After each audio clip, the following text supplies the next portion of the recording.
Hey, what's up guys? We're going to be doing a deck profile for a Hero Lives Gladiator Beast because I had a few people request me to make this, and we're actually going to be doing a deck profile that topped at YCS Columbus 2011, and it was from Robert DiMartino, and he got 19th place. So I figured, I'll just show you his build, and if you want to use his build, you can. I will just mention some of the combos that you can do with this deck as we go along, so let's just get right into it. The only difference is Trapdashu will not be in the main deck because he did play 42 cards, however, Trapdashu got banned, so you no longer can play this card, but pretty much it's the same build, and I think it can have a chance against the meta. The only thing you have to watch out for is, an effect failure, or like maybe Maxi, because that can hurt some of your plays, but you have War Chariot. As long as you control a Gladiator Beast, you're gonna be able to use that War Chariot and stop them from using Valor. So that's what's one good thing about this, but yeah, Valor can hurt this deck quite a bit, as well as, just the whole like Solemn lineup can kind of hurt you, but generally you'll have 2 summons per turn because you can just activate Heroes Live. So let's get right into the deck profile. So for monsters we got 2 Prisma. I guess recycled anyways, you could opt to play 3, but this is his build. So he's running 2 Prisma, 1 Bestiari, because you can only play 2 Darius because you're playing the Prisma build, and if your other Darius gets removed, it can hurt quite a bit. So that's why there's 2 Darius, 2 Equest, 2 Laquari, 1 Mermilla, 1 Rediari, 1 Sekitor, and 3 Taz Tiger. So that's the monster lineup, 15 monsters. And then I guess you can consider 18 if you want to count a Hero Lives, but there's 3 Hero Lives because it wouldn't be a Heroes Live Gladiator Beast without the triple Heroes Lives. And next up, Book, Dark Hole, Heavy, Reborn, and then he plays 2 Duality.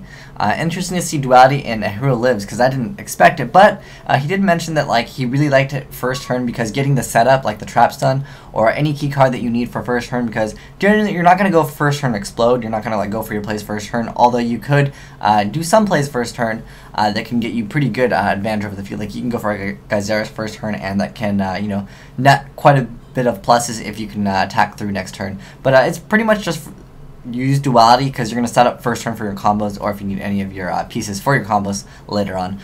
Next up, 1 Smashing Ground, just I guess as a tech, because he said he didn't like Thunder King, because I understand Thunder King or Doom Cal. Like those cards really hurt Glads because they really can't get over it relatively quick if it's already on the field. I mean, he does run Double D Prison for extra removal there. But yeah, it allows you to get over Thunder King, and Thunder King is still kind of a popular card. Next up, 2 Bottomless, 1 Compulse, 2 Deep Prison, Triple Chariot, Mirror Force, Solemn Judgment, 2 Warning, 1 Starlight Road, Torrential Tribute, and 2 Trap Stun. So the only difference was this, he did not have Trap Dust Shoot. Well, you can't play Trap Dust Shoot anymore. He did have it, he was playing 42, but now that Trap Dust Shoot was banned, as I mentioned before. And as far as the extra deck, some cards weren't out during that time, so we added more of the Exceeds. So I threw in a Zen Mains because, you can reborn your opponent's stuff and then still make that. That card's really good. Roach is really easy to make in this deck, too. If you can go against Chaos Dragons, get this card out, it's pretty devastating for them because they really can't deal with it too fast. Then we have Utopia Ray, Utopia, and Symphony to Jin. So you have a lot of access to make rank 4s pretty easy with Darius because you can just get back stuff. So that's why those are there. I mean, pretty much you'll have your Stardust Dragon from Starlight Road. But other than that, you're pretty much just gonna go for your Gyzera's plays all day. And I put 1 Esadari in here just because he does have the Gladiator Beast name. So if you want a big beater and you still have like a War Chariot set, instead of going for like maybe Utopia because you want to negate effects. So that could be a reason why you'd want to go for him. The only thing I don't like about him is he really doesn't do anything. He's just kind of there as a 25 beater. He can't even tag out. I wish he could at least tag out for 1 GB. Like that'd be a little bit better, but yeah. Unfortunately, he's just a 25 beater. That's all he does.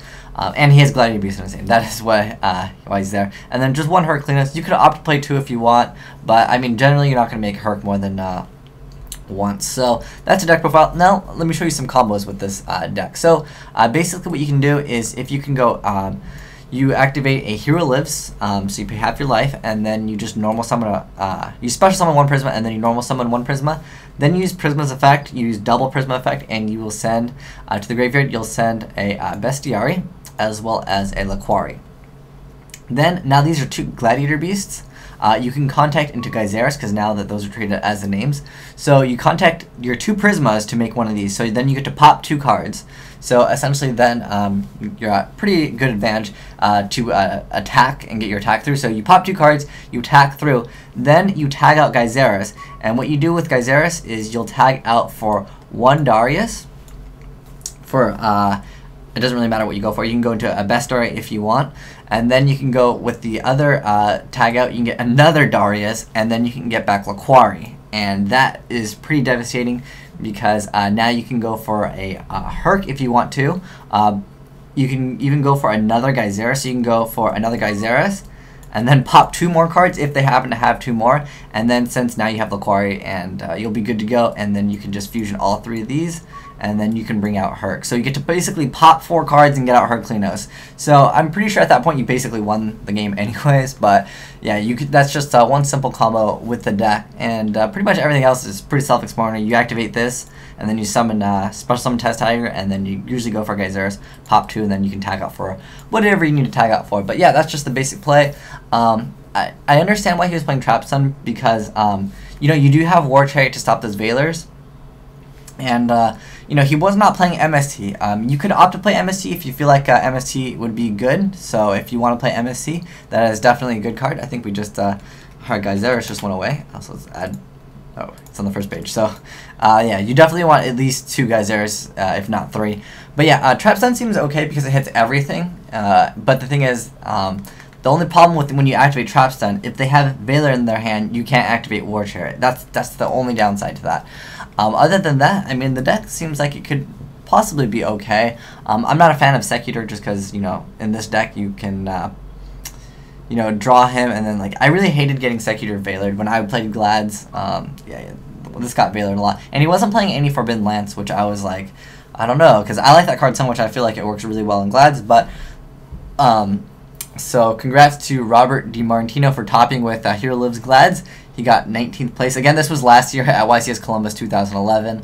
And you guys wanted me to make a deck profile, and I thought, you know, I haven't really played this deck enough to say that, you know, I know how the deck runs and its consistency. But I played Glads for a while, and I'd say that, you know, if you wanted to try this out, you can try this out. But again, the only problem I have with this is the Trap Stun. Personally, for me, I would play Lance. I feel like Lance is an overall more solid card because getting Bottomless hurts. I know you can chain Trap Stun, but the thing is, Trap Stun is a slower card. You have to set it. You have to wait for it. And yeah, and then also running 42 cards is quite a bit. Well, it's technically going to be 41 because you can't play Trap Dust Shoot anymore. But yeah, this is the deck profile for you guys that requested me to make, and I'd figure I'd just go with someone that topped with it because they probably have a better idea of how the deck runs and the consistency issues, and they, you know, obviously they top with it, so I feel like it'd be probably a better choice for you guys to check out his deck profile, which is this one right here, rather than me making one. The only changes I would probably make, to be honest, I would have to play Lance. Like, I cannot play GBs without Lance. I'd probably play Space Typhoon as well. I know Trap Stun, like, is kind of the reason why he didn't play Space Typhoon, but the thing is, you know, Trap Stun can technically turn off a Solemn Warning, but then you can't use your War Chariot again with that Veiler. But yeah, this is the deck profile. If you have any suggestions to possibly make this better, please let me know in the comment section below. And then maybe in September, I don't think Glads will get hit at all.